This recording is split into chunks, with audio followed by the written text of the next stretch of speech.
kanyang kaliwa at ang isa naman sa kanyang kanan. Hinati-hati nila ang kanyang kasuotan at ito'y kanilang pinagsugalan. Panalangin. Panginoon, ang iyong masuyong mga kamay na nagbasbas sa mga bata at mga may sakit, ngayon nakapako na sa kahoy ng krus. Ang iyong mga paa na nagdala sa iyo sa maraming bayan upang dalhin ang magandang balita ng kaharian sa lahat. Ngayon di na maaaring makagalaw magpakailanman. Hinamon ka ng iyong mga kaaway na bumaba mula sa krus, subalit di mo pinansin ang kanilang panunukso. Hindi dahil sa ikaw ay nakapako, kundi dalhin sa pag-ibig mo sa aming mga makasalanan. Kapag ang katapatan sa aking mga tungkulin, Panginoon, ay nagiging parang matalastas na mga pakong niipit sa akin sa krus ng aking mga pangako, ipagkaloob mo sa akin ang biyayang matyaga hanggang sa katapusan ng dahil sa pag-ibig ng may pag-ibig. Amen. Papuri sa Ama at sa Anak at sa Espiritu Santo. Kapara nung una-una, ngayon magpasawalang hanggan. Amen. Jesus, sa iyong mga sugat, hilumin mo kami.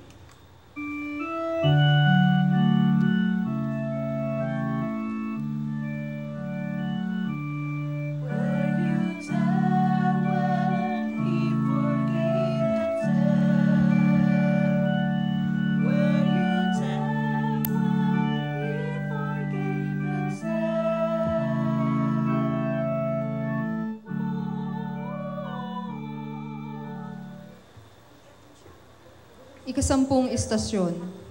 Ipinangako ni Jesus ang langit sa nagtitikang magnanakaw.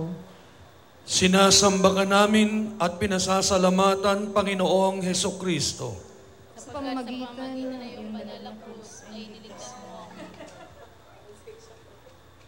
Tiniyas siya ng isa sa mga salaring nakabitin at ang sabi, "Hindi ba ikaw ang Mesiyas? Iligtas mo ang iyong sarili, pati na kami." Ngunit pinagsabihan siya ng kanyang kasama, "Hindi ka ba natatakot sa Diyos? Ikaw may pinarurusahan tulad niya. Matuwid lamang na tayo parusahan ng ganito dahil sa ating mga ginawa. Ngunit ang taong ito'y walang ginawang masama." At sinabi niya, "Jesus, alalahanin mo ako kapag naghahari ka na." Sumagot si Jesus, "Sinasabi ko sa iyo, ngayon di isasama kita sa paraiso." Panalangin. Panginoon, nakikita ko ang kaliwang kamay ng nagtitikang magnanakaw na nagsisikap na abutin ka bilang kanyang huling pag-asa.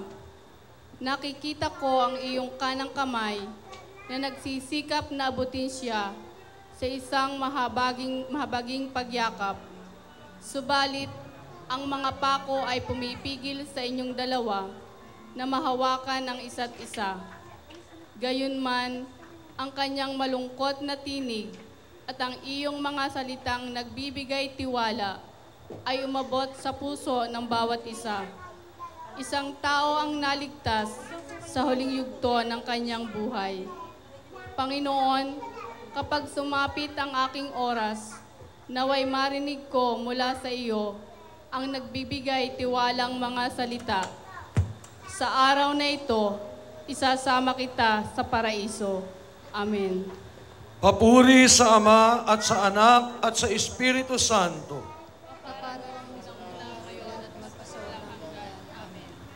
Jesus, sa iyong mga sugat, hilumin mo kami.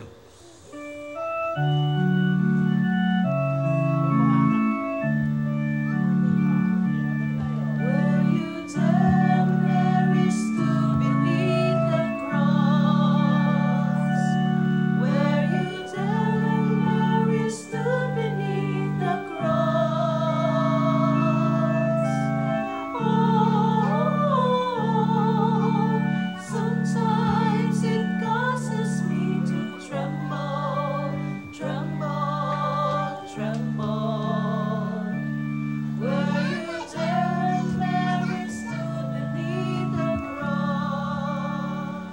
ika-11 istasyon, si Maria at si San Juan sa paanan ng krus.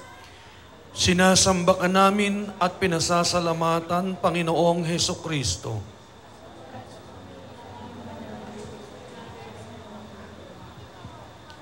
Nang kanyang makita ang kanyang ina, kasama ng kanyang pinakamamahal na alagad, winika ni Jesus kay Maria, "Ina, narito ang iyong anak." Sinabi naman niya sa kanyang alagad, "Anak, narito ang iyong ina."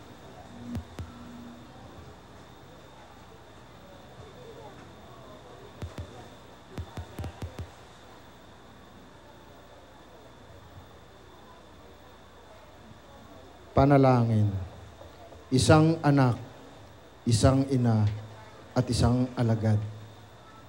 Lahat sila'y binubuklod ng isang maalab na pag-ibig. Subalit ang buklod ay sadyang malalim sa pagitan mo at ng iyong ina, mahal na Panginoon. Ang kanyang kapalaran ay bukod tanging nabibigkis sa iyong kapalaran. Naalaala ang mga darating na taon. Ipinagkatiwala mo ang iyong ina sa alagad na iyong pinakamamahal. At sa kanya ay pinagkatiwala mo ang alagad na kumakatawan sa aming lahat. Salamat, mahal na Panginoon, sa kaloob mo na iyong ina. Ako ngayon, higit kailanman, kasapi na ng iyong mag-anak.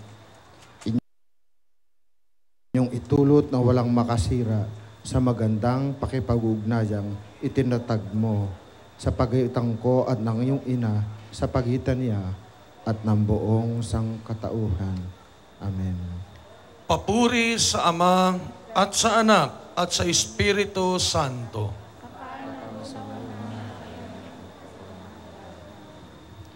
Jesus, sa iyong mga sugat, hilumin mo kami.